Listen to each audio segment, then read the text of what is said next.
Hai guys. Hai guys. Nama saya nak kenalkan diri. Nama saya Nurul Syakira.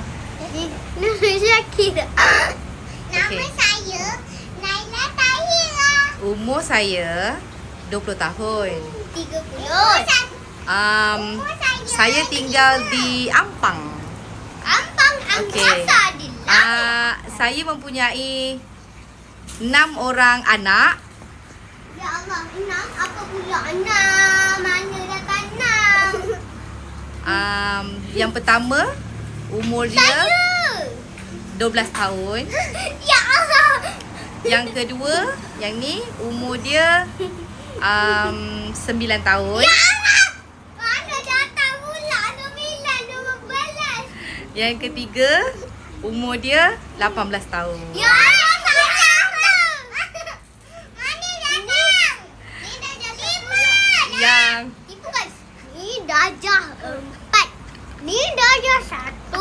Ni darjah 5 tahun. okey. Okey. Apa lagi? Okey. Itu nama dia. Oh, kita kena Apa Apa lagi nak cakap? Okey. Baby shark. Kita orang sekolah, diorang ni semua, yang 6 orang anak saya ni semua sekolah sama semua. Okey, semua sekolah satu tempat. Mana dia? Okey. Mana Naja? Naja. Yang ni, ini nombor 5. Nama dia Kaila Suhaila. Nama dia Kaila Suhaila. Kat rumah kita orang panggil dia Suhaila. Okey. Mana datang? Mana datang Kaila ni? Tempat si nenek hantu ke? Kan ada POV kan?